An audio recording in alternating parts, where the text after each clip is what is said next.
ఎదుట నీవు భోజనము సిద్ధపరచుదువు, నూనెతో నా తల అంటి ఉన్నావు, నా గిన్నె నిండి పొర్లుచున్నది. చూడు దేవుని వాక్యాన్ని మనం పరిశీలించినట్లయితే దావీదు దేవుని సన్నిధిలో ఎలాంటి శ్రేష్టమైన యొక్క అనుభవంలో తన ఆత్మీయ జీవితాన్ని సిద్ధపరుచుకున్నాడు అని మనం పరిశీలించినట్లయితే అతడికి ఎలాంట శత్రువులు ఎదుట భోజనాన్ని ప్రభు సిద్ధపరచాడంట. ఆయనకి ఎవరెదుట శత్రువులు ఎదుట ఆయనకి భోజనాన్ని ప్రభు సిద్ధపరచాడు. దావీదుని దేవుడు ఎంత ప్రేమించాడు, దావీదుని దేవుడు ఎంతగా అర్థమనంటే ఇందుని బట్టి మనకి అర్థమవుతుంది. కాబట్టి ఆటి శ్రేష్ఠమైన అనుభవంలో దావీదు తన జీవితాన్ని సిద్ధపరచుకోవటం బట్టి అతని జీవితంలో ఉన్న గొప్ప భాగ్యం ఏంటంటే ఆయన బ్రతక దినములన్నీ కృప క్షామాలే ఆయన వెంట వచ్చింది. ఎందుకంటే అతని శత్రువు అంటే ఇక భూమి మీద లేడు. ప్రతి మనుష్యుడు కూడా ఆయనకి మిత్రుడిగానే మారిపోయాడు మాట. ఎందుకంటే దేవుని యొక్క వాక్యాన్ని మనం పరిశీలించినప్పుడు చూడి సామెతల గ్రంథము 16వ అధ్యాయము, చూడు సామెతల గ్రంథము 16వ అధ్యాయము 7వ వచనాన్ని చూసినట్లయితే ఒకని ప్రవర్తన యెహోవాకు ప్రతీకారమైనప్పుడు ఆయన వాని శత్రువులు సహా వానికి మిత్రుడిగా చేయనంట. చూసారా, ఒకని ప్రవర్తన దేవుని ఎదుట ఏమండి చక్కగా శ్రేష్టమైనదిగా ప్రియమైనదిగా ప్రతీకారంగా ఉన్నట్లయితే ప్రభు ఏం చేస్తారంట, శత్రువులు కూడా మిత్రువులుగా మార్చేస్తారంట. తెలుసా? కాబట్టి దావీదుకి సౌలుకి చాలా మరి కయ్యం అనేది ఉంది. అంటే దావీదుకి పగ లేదు, దావీదుకి కోపము లేదు, దావీదుకి అతని పట్ల దావీదుకి ఏ విషయంలో కోపం లేదు. అయితే సౌలుకే దావీదు మీద కోపం ఉంది. అయితే సౌలు కంటే దావీదు మహాపరాక్రమశాలి, బలాఢ్యుడు. సౌలు దేవుని కృపను పోగొట్టుకున్నవాడు, దావీదు దేవుని కృపను కలిగిన వాడు. అయితే దావీదు పక్షంగా దేవుడు ఉన్నాడు. అయినప్పటికీ కూడా దావీదు ఎన్నడూ సౌలుని చంపటం కానీ అతను అవమానపరచడం కానీ అలాంటిది ఏ విషయంలో కూడా అతడు ప్రవర్తించాలి. ఆలోచించంటే అతను ఎప్పుడు కూడా దావీదు యజమానిగానే గుర్తించాడు. దావీదు సౌలుని యజమానిగానే గుర్తించి పలుమార్లు దావీదుకి దొరికినప్పుడు కూడా ఆయన్ని ప్రేమించడం నేర్చుకోవడం కానీ అతను చంపడానికి ఎప్పుడు కూడా దావీదు ఇష్టపడ్డాడు. అయితే దావీదుకి చాలా శత్రువు సౌలు.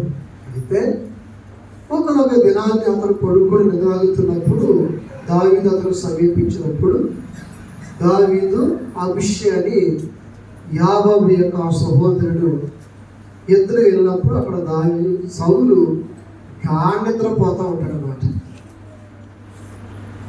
అంటే అలాంటి సమయం అది దావీదు ఎక్కడ దొరికితే అక్కడ చంపిస్తాడు అన్న మనసుతో సౌలు దొరికితే వచ్చాక చంపేస్తాడు. కానీ అలాంటి సమయంలో దేవుడు ఆయన్ని ఈయనకి అప్పించాడు అన్నమాట. అప్పుడు అభిషేక్ అంటాడు, నా ఇల్లు వాడా మరొక్క పోటు పొడిచి సమస్యని పరిష్కరణ చేస్తాను నువ్వు సెలవిస్తాను అడిగాడు అన్నమాట. సౌలు చంపేస్తాడు అన్నమాట. నిద్రపోతున్నాడు కదా, ఒక ఈటుతో ఒక పోటు పొడిచి ఈ సమస్యని పరిష్కరణ చేస్తానికి మనకి తెలియదు ఇంకా, మరి నీకు ఇష్టమైతే అని అడిగాడు మాట. అడిగితే దానికి సమ్మతించరా. ఏమంటారంటే యెహోవా చేత అభిషేకం నొందిన వాడిని చంపి ఎవడు నిర్దోషిగా ఎంచబడలేడు. అవతరాలు అయుధేడే, బుద్ధిహీనుడే, దేవుడి మాటకు విధేయత చూపన వాడే సౌలు. అయినప్పటికీ దేవుడి చేత అభిషేకం పొందిడు కాబట్టి అతన్ని మనం చంపకూడదయా, చంపితే దేవుడు మనం నిర్దోషిగా మాత్రం ఎంచడు అని ఆయన యొక్క ఈటును నీలబుడ్డోడు తీసుకుని దావీదు ఒబీలికి చాలా ఎడమగా వెళ్ళి ఒక పర్వతం ఎక్కి పిలుస్తాడు అన్నమాట. ఎవరంటే అబునేరు. అబునేరు అంటే సౌలు యొక్క సైన్యాధిపతి. రాజుతో కూడా అతను కూడా పడుకుని నిద్రపోతాడు అన్నమాట. రాజుతో పాటు ఆయన కూడా పడుకుని నిద్రపోతుంటే దూరంగా వెళ్ళి పిలిచి, అబునేరు నువ్వు మగవాడు కావా అని చెప్పి ఆయన హెచ్చరించి, రాజుకి నీవు సరైన కాపురదుడు కావు, సరైన కాపలా కాయట్లేదు నీవు, రాజు యొక్క నీలుబుడ్డు ఈటు ఎక్కడుందో ఒక్కసారి చూడు అబునేరు, నువ్వు మగవాడు కాదేంటి అసలు నీవు ఎలా కాస్తావు రాజుకి అని చెప్పి మన దూరానికి పాపం అబునేరు పిలుస్తాడు అన్నమాట. పిలిస్తే సౌలుకి వెలుగు వచ్చింది. వచ్చి చూసుకుంటే నీలబుడ్లేదు, అక్కడ పక్కనే తాపరాన్ని ఈట్లేదు, అదిరిపోయాడు అన్నమాట. సౌలు ఆ స్వరం అన్నాడు అన్నమాట. విని నాయనా దావీదా ఆ స్వరం ఇదేనా అని ఎంత ప్రేమగా ప్రీతిగా దుఃఖముతో సౌలు మాట్లాడతాడంటే కూడా మనస్సు కరిగిపోయింది మాట. తెలుసా, నేను ఎంతగా నిన్ను తరుగుచున్నానే, ఎంతగా నిన్ను బాధ పెడుతున్నానే, ఎంతగా నిన్ను హింసపెడుతున్నానే, అయితే ఈ దినాన్ని యెహోవా నీకు నా ప్రాణమును అప్పగించేసాయి. అయితే నీవు నన్ను ముట్టలేదు, నా ప్రాణము నీవు ప్రియమైందిగా ఎంచుకున్నావు నాయనా దావీదా ఆడికొని ఎంతగా పొగుడి కొనియాడుతున్నట్టు కూడా చెప్పటానికి వెళ్ళేది మాట. ఆయన ఏమంటాడంటే ఈ దినాన్ని నా ప్రాణము నీవు ప్రియమైందిగా ఎంచావు, నేను నీకు శత్రువునే, నిన్ను తరుగుతున్నాను, కానీ దేవుడు నన్ను నీకు అప్పగించిన నీవు నన్ను ముట్టలేదు గనుక నీ ప్రాణము యెహోవా దృష్టికి ప్రియమైందిగా ఎంచబడును గాక అని దీవించాడు అన్నమాట. ఎవరు? శత్రువు. ఏంటి? నా ప్రాణముని దృష్టికి ప్రియమైనది ఉంది కనుక నీ ప్రాణము యెహోవా దృష్టికి ప్రియమైందిగా ఎంచబడును గాక అని శత్రువు చేత తన ప్రవర్తన ద్వారా తన క్రియల ద్వారా దావీదు దీవించబడ్డాడు అన్నమాట. అది క్రైస్తవ జీవితం అంటే. తెలుసా, శత్రువు చేత నీవు శపించబడటం కాదు, శత్రువు చేత అవమానం పొందటం కాదు, శత్రువు చేత నువ్వు గేలు చేయబడటం అనేది కాదు అన్నమాట. నీ ప్రవర్తన నీ నడవడికి ఎలా ఉండాలంటే నీ శత్రువే నిన్ను దీవించాలి, నీ శత్రువు నిన్ను ఆస్వాదించాలి, నీ శత్రువు నీ పాడాలన్నమాట. అది భోజనం అంటే. తెలుసా, శత్రువు ఎదురు నీకు ఎప్పుడైనా భోజనం ఇప్పటికీ నీ ప్రవర్తన బట్టి సిద్ధపరచబడ్డాదా? ఏమండి, శత్రువు ఎప్పుడు నేను పొగిడాడా? పక్కోడు దగ్గర నాకంటే అతడు నీతిమంతుడయ్యా, నాకంటే అతడే యోగ్యుడయ్యా, నాకంటే ఆ అమ్మాయి యోగ్యురాడు అని నీ శత్రువు ఏరే అమ్మాయి దగ్గర నిన్ను వచ్చి మంచి చెప్పిందా? అది భక్తి లక్షణం అంటే.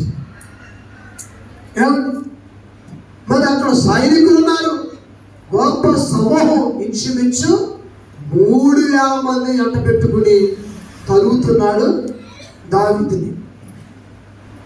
ఏమండి? అయితే ఎప్పుడు కూడా దేవుడు తనకి అప్పగించాల. ఆ 3,000 మంది సైన్యాధిపతి అభినేరు వీళ్ళందరూ ఉండగా దావీదుని పొగుడుతున్నాడు. పాపం ఈ సౌలు గారు దావీదుని పొగుడుతున్నాడు అన్నమాట. కాబట్టి అలాంటి ప్రవర్తన మనకు ఉండాలన్నమాట. మన శత్రువులు మనల్ని పొగడాలన్నమాట. మరి దేవుడిని వెలిగిన తర్వాత అలా నీ జీవితాన్ని ఎంత సిద్ధపరచుకోకూడదు. శత్రువు నిన్ను కొనియాలన్నమాట. శత్రువు నిన్ను కొనియాలన్నమాట. అవును, శత్రువుని ప్రేమను చూసి కదా అతడు కన్నీళ్ళు కాచుకోడు. ఏమిటి ప్రేమ? అయ్యో, నేను అర్థం చేసుకోలేకపోయానే, ఏమిటి ప్రేమ? అవును, ఎంతో ఘోరంగా నిన్ను గురించి యోచించేనే, ఎంతో ఘోరంగా నేను తలంచేనే. ఏమిటి నీ ప్రేమ? ఎలాంటి ప్రేమ? అవును, కాబట్టి ప్రతి మనిషి క్రీస్తు ప్రేమని కలిగి ఉండాలన్నమాట. తెలుసా? క్రీస్తు ప్రేమని కలిగి ఉండాలన్నమాట. క్రీస్తు ప్రేమే శత్రువుని ప్రేమించే ప్రేమ. క్రీస్తు ప్రేమే శత్రువుడికి సహాయం చేసే ప్రేమ.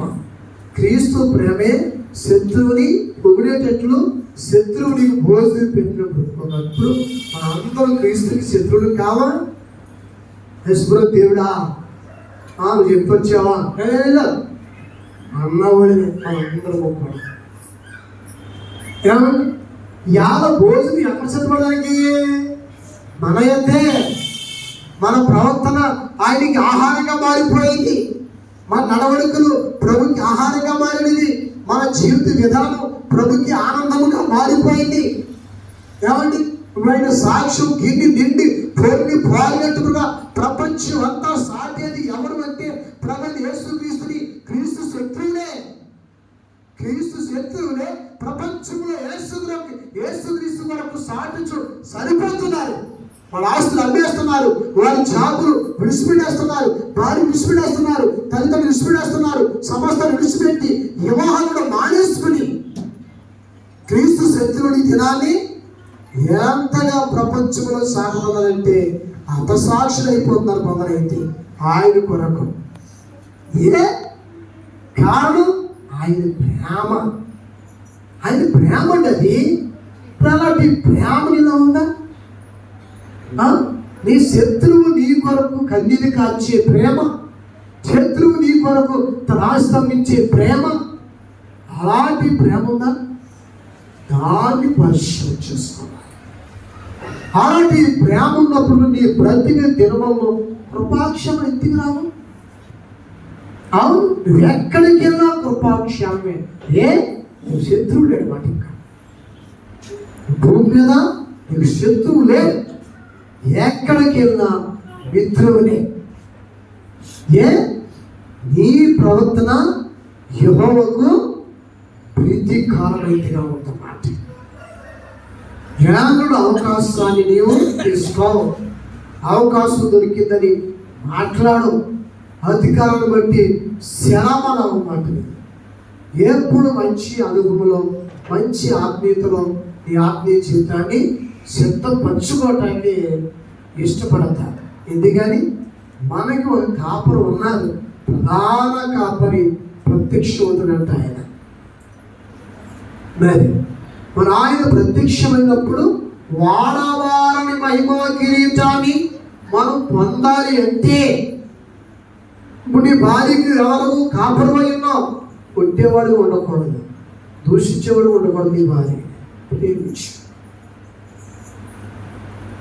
తెలుసు అంతే. భార్య తగ్గేస్తావా, ముద్దేస్తావా, ఇటు చేత చుట్టూ లాగేస్తావా, ఇంటికి గిదేస్తావా?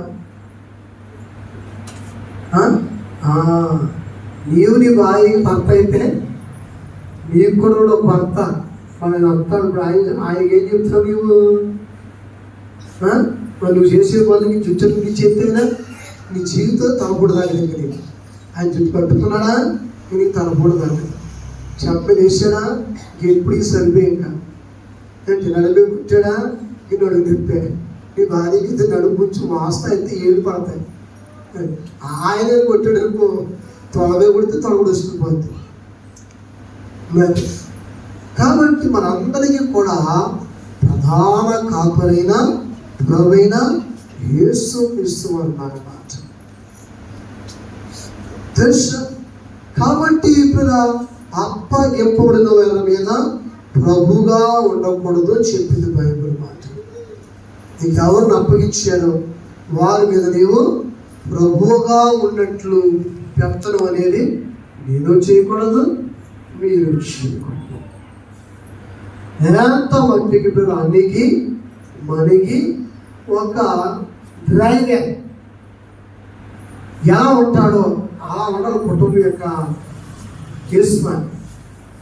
నీ భార్య పడుకుంటుంది, నువ్వు మాత్రం పడుకోకూడదు. నీ పిల్లలు పడుకుంటారు, నువ్వు పడుకోకూడదు. నీ కుమారు అటు చూస్తాడు, నీ కుమారు చూస్తాడు, నీ భార్య చూస్తాడు, నువ్వు చూడకూడదు. నువ్వు డ్రైవర్, నువ్వు చూసేవా యాక్సిడెంట్ అయిపోతుంది. మరి నీ భార్య చూస్తుంది, నీ కుమారుడు చూస్తాడు, నీ కుమారుడు చూస్తాడు, నీ కుమారుడు చూస్తాడు. వాళ్ళు తింటామంటారు, నువ్వు తింటాకూడదు. ఆ చలపలు మాట్లాడతారు, నువ్వు మాట్లాడతాకూడదు. ఎందుకని నువ్వు డ్రైవర్ తెలుసు. అన్ని శ్రద్ధలు మెరుగులు అవి మీరే తీసుకోవాలి తెలుసు. ఎందుకని ప్రధాన కాపరి ప్రత్యక్షం అవుతాడంట. అప్పుడు నీకు వాడవారిని మహిమా కిరీటం, వాడవారిని మహిమా కిరీటము నీవు పొందుకోవాలంటే మాదిరిగా ఉండాలి. మరి చదివిన వాక్యం చదవదు వాక్య బైబిల్లో చూడు. పేతురు రాసిన పత్రిక, పేతురు గారు రాసిన పత్రిక 5వ అధ్యాయం 1 పేతురు 5వ అధ్యాయము 4 వచ్చింది. ప్రధాన కాపరి ప్రత్యక్షమైనప్పుడు మీరు వాడవారిని మహిమా కిరీటము పొందుదురు అన్నాడు. ఎందుకు 3వ చూస్తే మీకు అప్పగింపబడిన వారిపై ప్రభువుగా కాక మందకి మాదిరిగా ఉండేది అని చెప్పాడు మాట. అర్థమైందా? నీకు నీ వారిని అప్పగించిన దేవుడు మందాన్ని పిల్లల మాట వాళ్ళు కనుక్కున్నాం. వారి మీదంతా నీవు నేనే ప్రభునిక అన్నట్లుగా ఉండకూడదంట. నా మాట నాకు నువ్వు అన్నట్టుగా లేదు మీరు ఎవరు మనం ఉండకూడదు. మనం తెలుసా, మందకి మాదిరిగా నీవు ఉండాలంటే అప్పుడు నీ జీవితంలో నీ ఇంట్లో ఇక నీకు శత్రువులు ఉండాలన్నమాట. నీ పరిధిలో నీకు శత్రువులు ఉండాలి. ఎక్కడ నీ గ్రామంలో నీకు శత్రువులు ఉండాలన్నమాట. నువ్వేదో ప్రభుగా చలామణినట్లయితే నీకు అందరూ శత్రువులు అయిపోతారు. అందుకే పరిశుద్ధాత్మ దేవుడు పేతురు ద్వారా ఈ విషయాన్ని వ్యక్తపరిచారు మాట. కాబట్టి ఈ మాట మనం తీసుకొని ఏం చేయాలి? మనము ఏమండి మన ప్రవర్తన ఎదుట ప్రతీకారంగా ఉండేటట్లు ఈ మాటను ప్రతి ఒక్కరూ అనుసరించి మన ఆత్మీయ దీపాలు వెలిగించుకోవాలన్నమాట. అప్పుడు మీ ఆత్మీయ జీవితయాత్ర ఏంటంటే నీవు బ్రతుకు దినములన్నీ కృపాక్షేమాలు నీ వెంట వస్తాయన్నమాట. ఎన్నడూ నీ జీవితంలో మంచం పట్టే స్థితి ఉండదు, కాలు చేయి వంగే స్థితి నీ జీవితంలో ఉండదు. ఎప్పుడు సమాధానకరముగా, సంతృష్టికరముగా, ఆనందదాయకముగా, ఆశీర్వాదకరంగా నీ జీవితాన్ని ప్రభు ఆయన కొనసాగిస్తున్నారు. కాబట్టి ప్రతి ఒక్కరూ ప్రభుకి ప్రియమైన పిల్లవలే మనం మారాలి, ప్రియమైన వారిగా మనం ఉండాలి, ప్రియమైన వారిని పోలి నడుచుకున్నట్లు మనమును ఇలా తగినట్లు నడుచుకోవాలి. అదే జాలిగల మనస్సు, వినయము, విధేయత, మంచి తెలుసా. నీ ఇష్టానుసారం నేను బ్రతకూడదు, నా ఇష్టానుసారంగా నేను బ్రతకూడదు. మీకు ఉన్నారు కాబట్టి నాకు కాబట్టి మనందరం ఒక దినాన్ని ఆ రాజ్య సింహాసనం ఎదుట నిలబడవలసిన వారమై ఉన్నామన్నమాట. కాబట్టి ప్రతి ఒక్కరూ చాలా విజ్ఞతతో, విధేయతతో ప్రభుత్వం మనము బ్రతకవలసిన వారమే. అప్పుడు నీ జీవితంలో కూడా శత్రువుల ఎదుట నీకు పోల్చిన మాట, నూనెతో నీ తల అంటుతాడంట ఆయన, నీ గిన్నె నిండి సొల్లు భారతంటది. తెలుసా ఎలాంటి ఆశీర్వాదం అది, ఎలాంటి దేవునది, ఎలాంటి కృపది, ఎలాంటి కనికరము. దేవుని ఎదుటికి వచ్చిన మన జీవితాల్లో అలా మనం ఎంత సిద్ధపరచుకోకూడదు, అలా మనం ఎంత సిద్ధపడకూడదు. నీవే కాదు, నీవు సిద్ధపడాలి, అనేకుల్ని సిద్ధపరచాలన్నమాట. నువ్వు పొందుతున్న ఈ ఆనందాన్ని, నీవు పొందుతున్న అభిషేకాన్ని, నువ్వు పొందుతున్న అనుభూతిని అనేకులకు వివరించి, ఈ సంతోషం ఎలా ఉంటుందయ్యా, ఈ ఆనందం ఎలా ఉంటుందయ్యా, ఈ సమాధానం ఎలా ఉంటుందయ్యా, ఈ నెమ్మది ఎలా ఉంటుందయ్యా, క్రీస్తు ఇచ్చే సమాధానం తప్పదయ్యా అని చెప్పిన అనేకులకి మనకి ఎవరించి ప్రభుత్వం బయలించాలి, వారిని కూడా మన వారికి సిద్ధపరచాలి.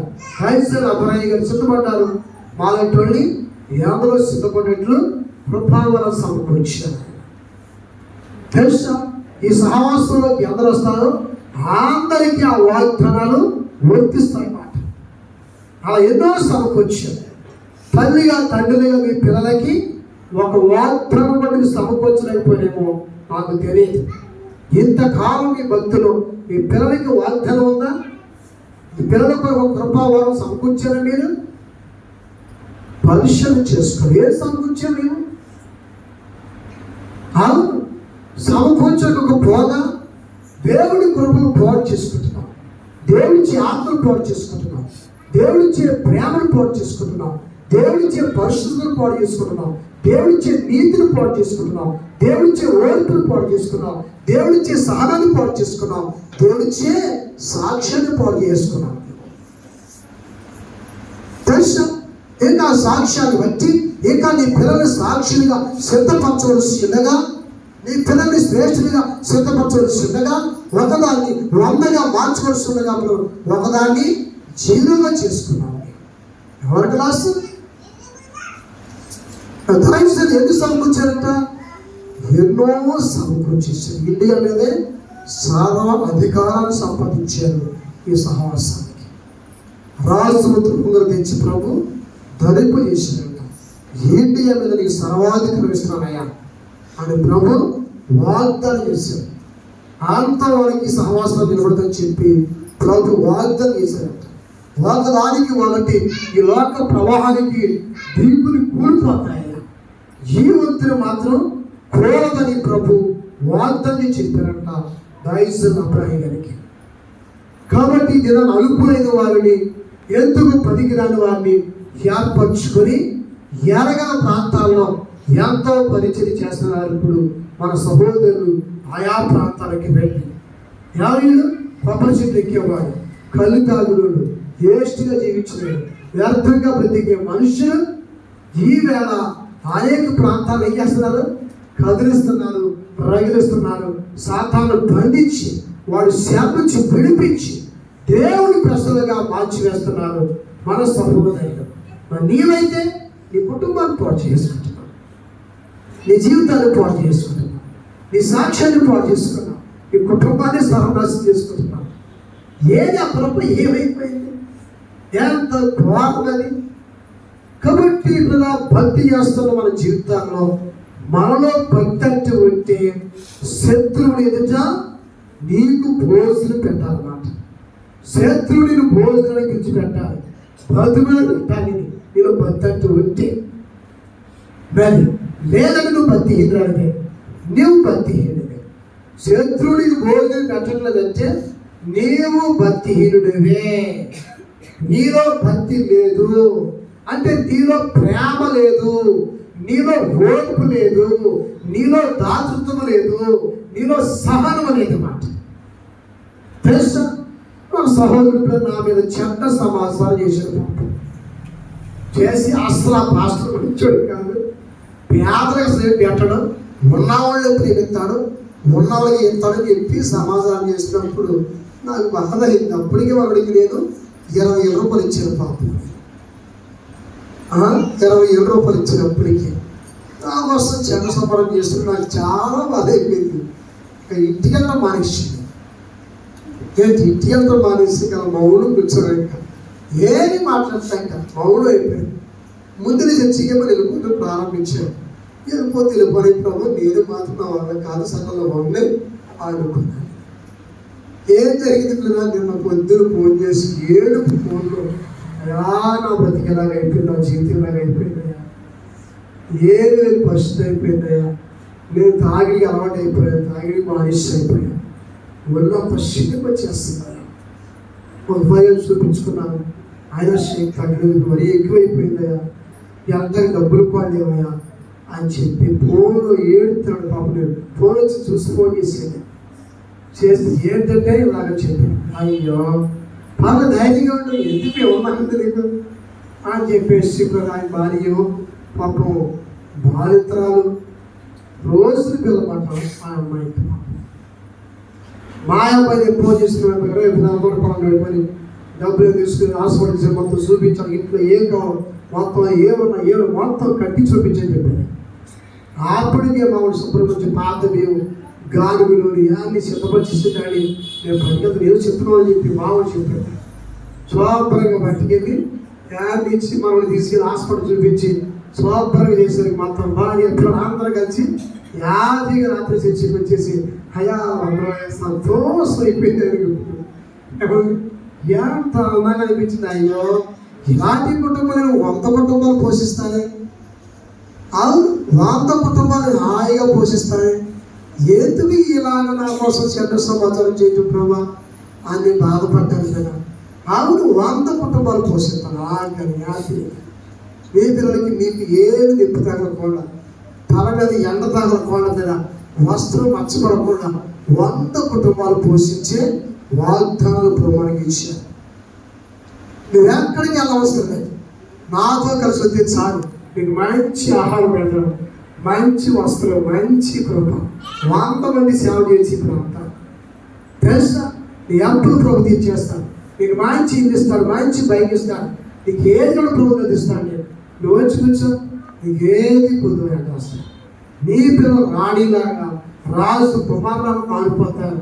నీ కుమార్తె నీ కుమారుడు ప్రభు అలా మార్చివేస్తాడు. కాబట్టి ఇప్పుడు ఎంతకాలం నీ పరుగులు, ఎంతకాలం నీ ప్రయాసం, కాబట్టి నీ జీవిత దినాలన్నీ కూడా కృపాక్షేమాలకు బదులు దుఃఖము, నిట్టూర్పులు, వేదనలు, బాధలే. కొత్త సంవత్సరమే కాదు, గొప్ప సంతోషం ఉందా? కాబట్టి ప్రతి సంవత్సరం ఇది నూతన సంతోషం ఉందా? కాబట్టి ప్రభు ప్రేమ గొప్పది. ఆ ప్రేమే ప్రకటించి అనేకుల్ని ప్రభు యొద్దకు తీసుకురావాల్సిన భవిష్యత్ అది మనది. నా ఒక్కడే కలుసుమా, మీ అందరిది మాట్లాడి మనందరూ ప్రభు ప్రేమను ప్రకటించి ప్రభు యొద్దకు అనేకులు మనము తీసుకురావాలి. నేనేదో దేవుడి ప్రేమను కనపరిచి మీరేదో మూఢత్వం కనపరిస్తే దేవుడి సన్నిధికి ఎవ్వరు అనమాట. అంటే చెప్పండి, మీ సంఘాన్ని మీరు పాడు చేసుకోవడం తప్ప మరొకటి కాదు. మీ గ్రామంలో మనుషులు మీరే నరకాన్ని ఇప్పించడం తప్ప మరొకటి ఉండదు. ఈ పరిచర్య ఆగిపోయేది మాత్రం కాదు, ఈ సేవ ఆగిపోయేది కాదు. ఇది వాగ్దానం. రైజరు లేదు, ఆగలేదు, నేను లేకపోయినా ఈ పరిచర్య ఆగదు. ఇది వాగ్దానం వంటిది. కాబట్టి ఇది వాగ్దానంలో నీవును పాలు భాగస్తుడిగా మీ వారి భక్త పిల్లలు ఏకాత్మ కలిగి ఈ గొప్ప నిధి, గొప్ప ఆశీర్వాదాలు పొందుకోవాలనే దేవుని యొక్క ఉద్దేశమైనది. ప్రార్థన చేస్తున్నాం. ప్రతి ఒక్కరు కూడా ప్రార్థన చేస్తున్నాం.